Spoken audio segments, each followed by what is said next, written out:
What do you do? I am a server. Since when? As of June of this year. This is your boyfriend? A fiance, yes. Fiance. And how long has he been your fiance? For over a year. What does he do for a living? He is currently unemployed. When was the last time he had a job? That was about a year ago. What kind of work did he do a year ago? Warehouse work. Is there any reason that he hasn't worked in a year? He has concussions and back injuries. And From what? From car accidents. Does he currently have any lawsuits pending with regard to those accidents? No, ma'am. So the accidents were your fault? No, they were the other people's faults. The other people had no Sorry, the other person didn't have insurance at the time. So later on, he ended up stating that he did have insurance and got out of the ticket.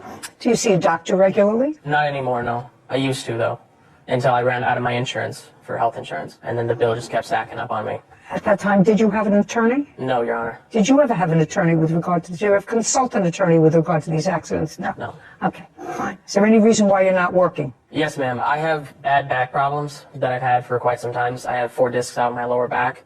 I also have knee injuries, shoulder injuries. I was pushing my body more than I should have been. I was over 300 pounds working in a heated environment, working every day.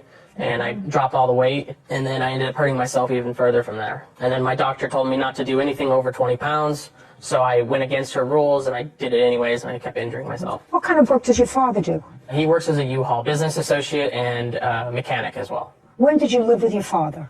I lived with my father in January, I believe it was 8th. January of what year? Of 2022, sorry. After you have been disabled all this time Yes. because of all the heavy work. Yes. Let me give a general outline of what this case is about. Yes, ma'am. You and your fiancé were living where? We were living with my father, No, before you lived with your father. My father. her father.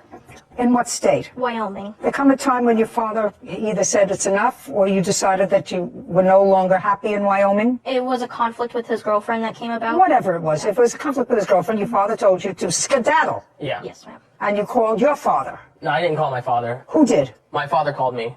You mean just out of the blue? Yeah, he does it at random No. once in a while. He just called you at about the same time that your fiancé's father told you to get out. Yes, is what I believe. Anyways, I've had a few concussions, Your Honor, and I don't remember a lot. Okay, we're going to get there.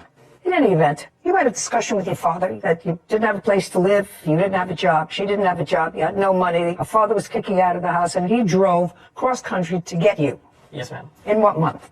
It was in January. January of 2022. Yes, ma'am. How many miles did he drive to come and get you? I think 1,000 miles maybe. Each way? Each way, probably about 2,000 total, something like that. Okay, so he drove 2,000 miles to come and get you. Yes, ma'am. And then he brought you back to his house. Yes, ma'am.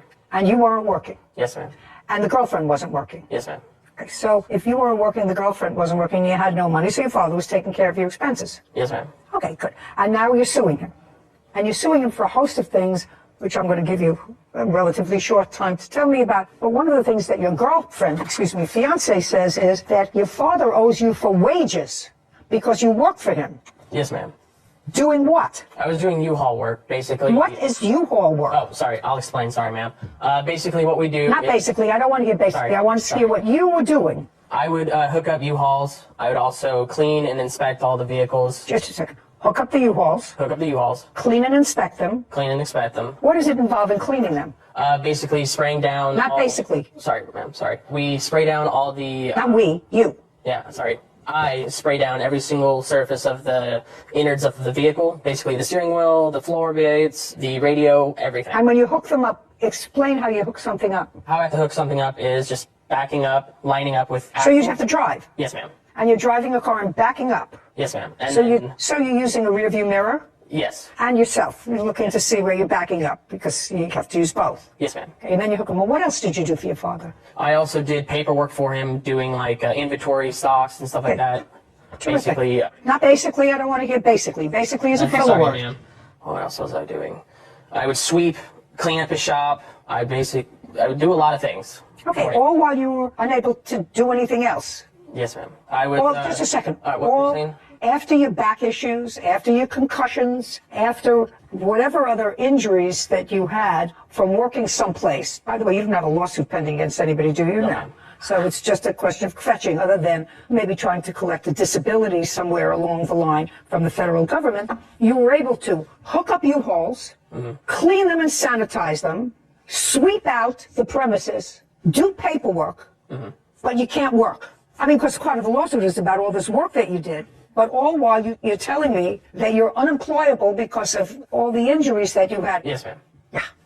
Okay, you understand how ridiculous that sounds to me. Yes. I only had one other case in my recent memory that sounded anywhere familiar to this story, and that was a man that was also receiving disability because he had a bad back. He was the plaintiff in a lawsuit suing someone because he had built them an outdoor patio deck alone, and he wasn't paid the $6,000 for it. But he had been collecting disability for a back ailment for 31 years from the federal government. That sound odd to you? Yeah. Well, doesn't it sound odd to you that you're able to put hookups together and sweep and everything else, but you can't say, do you want a hamburger with your fries or fries with a burger? Yes, ma'am. That sounds peculiar to you. Right. So I don't want to hear about work. Okay, that's the first thing. And you lived in your father's house for how long, by the way? I think we only lived there for the first month, and then we ended up getting moved out to a camper for like the last bit of the, I think, 2 months that we were there. I don't know what you're suing for. I'm not entertaining your wages because you can't work. That's what he just swore to. He can't work. That's why he's unemployed. He has 4 disc problems. I think he said 4. Whatever. He can't work. Forget him now. I want you to tell me what you're suing this man who drove 2,000 miles to rescue you after your father threw you out. I want you to tell me what you think he owes you for. For the stolen property of my vehicle. What stolen property of your vehicle? He stole my toolbox with the key with it and also parts that went to my vehicle. Did you take her toolbox? No, ma'am, I did not. Next. What's next? Whenever I confronted him about it, About what? about the toolbox when we went to go get my truck, then he would say what he just said, that he never took it. But when I asked him where did the key go for it, he denied. He would just ignore that fact. Well, it's not a fact. It's not a fact unless you can prove that he took your property. You said he just said to you, I don't have your toolbox. But my vehicle was on his property in his possession. Okay. And that's what you have. Your vehicle, while you were living there, was on his property, and therefore he's responsible for the toolbox. Yes, ma'am. When he kicked us out and then told us to come back for the truck, he was going to give us 2 weeks to have it towed. Because the truck wasn't working, but he let the truck stay on his property for 2 weeks. Yes. What else are you suing him for? Just for the repairs on the vehicle. On what vehicle? On my truck, that whenever I went to go get the truck off his property after that 2 weeks, that's when the toolbox was missing, and I also looked under the hood and there was wires hanging out, and those wires, I do have pictures. So and just a second. Let me ask you this question. You said, you said he gave you 2 weeks to come and get your truck off his property. The truck was inoperable when you left it on his property. Wasn't running. No, ma'am. That's right. You did not come to get it off his property in 2 weeks. You came after the 2 weeks. Yes, ma'am. How much after the 2 weeks? I think just like a couple days after. We came back on April 23rd and we left the property April 6th. So it was after the 2 weeks. Yes, ma'am. Anything else? Yes, Your Honor. Well, let's get there fast because I'm quickly losing patience with 2 ingrates. Here's the pictures. And I don't want to see any pictures of what? Of the truck? the parts that were missing. I don't and care. I don't care. After 2 weeks, he could burn that truck. It's on his property without his permission. Let's go. Move on. Your father came 2,000 miles to get you. He fed you for a month. He kept a roof over your head for a month. In return, you're suing him for nonsense. Let us move on. Yes, Your Honor. Anything else? No, Your Honor. Very good. Okay. Now, Mr. Blanchard, Yes, ma'am. you have a countersuit that actually you wouldn't have brought now because you didn't have an agreement with your son and his fiancée when you went to get him. How many children do you have? 8 altogether. Prior to going to get him cross country, when had you seen him? Been several years. Tell me about the conversation when he contacted you. He said, Dad, I have no place to go. We can try to stay with her grandmother. I offered, said, I'll come get you if you have no place to go. And then? Within a week, I dropped everything to go get him. Now, when your son and his fiancée came to you, sir, did you put him to work in your business? Yes, ma'am. And how long was he in your business? Altogether, maybe less than 90 days. Did he work in your business after they moved out of your house? He says they only lived in your house for 30 days. They were in the house 45 days, and then they were left another 45 days inside of a camper. Can you tell me why they moved into a camper? And there was a chance of my daughter coming home, and they were living in her room at the time. And so I wanted to make sure they still had something, so I put them into a camper. Camper on your property? Yes, Your Honor. What kind of camper? Small camper. So they used the inside of the house to shower and Yes, Your Honor. stuff, but they slept in the camper? Yes, Your Honor. All true? Yes, ma'am. Yes, ma'am. And he paid for the camper. He paid for the electricity and water, etc. when you were now. She wasn't working. Did he also pay for the food? Did you eat in the house or did you eat in the camper? No, ma'am. We were getting food stamps. So we paid for our own food. And we also helped them with their food as well. Why were you getting food stamps? For the short bit of time because he recommended to get on food stamps. Had you been on food stamps when you lived in Wyoming? No, ma'am. Okay, how did you support yourself there? I was working at the time. And what about him? A driving company, basically, we go around and pick up food from places and So you were able to drive? Yes, Oh, for only a little bit. with all those injuries. Amazing.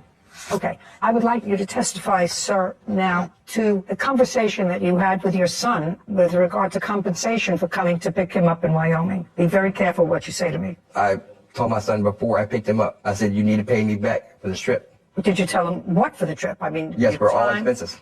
All expenses for the trip. For the expenses. Yes, Your Honor. How was he supposed to do that? He wasn't working. He was supposed to get a nighttime job on top of working, helping me out around my shop. Did he help you around your shop? You He said did. about 90 days. Did you pay him? No, Your Honor. Well, if he worked for you for 90 days and you didn't pay him at all, and it cost you a couple of $1,000s, according to you, Yes, Your Honor. to go out and get him, hire trucks, spend time back, whatever it was, and he worked for you for 90 days without compensation, why do you think he did that?